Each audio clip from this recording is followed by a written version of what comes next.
ഈശോ മിശിഹായിക്ക് സ്തുതിയായിരിക്കട്ടെ. വിശുദ്ധ മത്തായി അറിയിച്ച സുവിശേഷം 20-ാം അധ്യായം 31-ാം വാക്യം. മിണ്ടാതിരിക്കാൻ പറഞ്ഞ് ജനക്കൂട്ടം അവരെ ശാസിച്ചു. അവരാകട്ടെ, കർത്താവേ, ദാവീദിന്റെ പുത്ര, ഞങ്ങളിൽ കനിയണമേ എന്ന് കൂടുതൽ ഉച്ചത്തിൽ നിലവിളിച്ചു പറഞ്ഞു.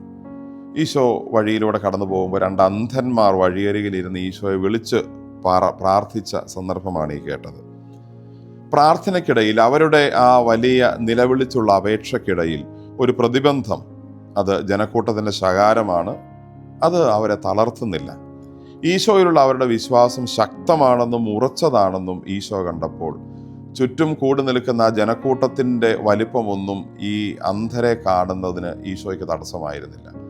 ആ ജനക്കൂട്ടത്തിൻ്റെ വലിപ്പത്തെ അവഗണിച്ച് അവരുടെ ശബ്ദം ഈശോയുടെ ചെവിയിലെത്തി.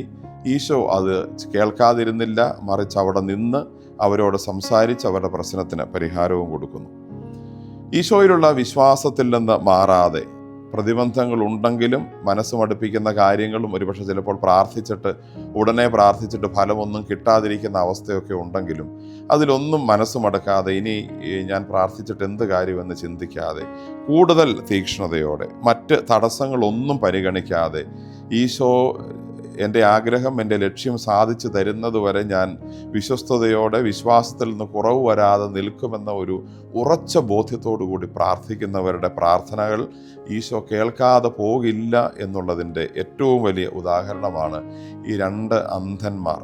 അവരുടെ കാഴ്ചയുടെ പരിമിതി, അവരുടെ സ്ഥലം പരിചയമില്ലാത്തതിൻ്റെ പരിമിതി, ആൾക്കൂട്ടം അവരെ ശകാരിച്ചതിൻ്റെ പരിമിതി, ഇതിനെല്ലാം മറികടന്ന് അവരാത്മാർത്ഥമായി ഉച്ചത്തിൽ നിലവിളിച്ച് അപേക്ഷിക്കുമ്പോൾ ഈശോ അത് കേട്ടത് ഈശോയ്ക്ക് അവരുടെ വിശ്വാസത്തിൻ്റെ ഉറപ്പും ഈശോയിലുള്ള വിശ്വാസത്തിൻ്റെ ആഴവും മനസ്സിലായതുകൊണ്ടാണ്.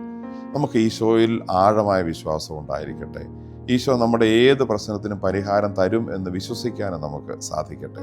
ഒരു പ്രതിസന്ധിയിലും തളർന്നു പോകാതെ, ഈശോ നമ്മുടെ അപേക്ഷ സാധിച്ചു തരുന്നതുവരെ വിട്ടുമാറാതെ വിശ്വസ്തയോടെ നിൽക്കാനുള്ള പ്രാർത്ഥനയുടെ സ്ഥിരതയുടെ വരത്തിനായി നമുക്ക് പ്രാർത്ഥിക്കാം.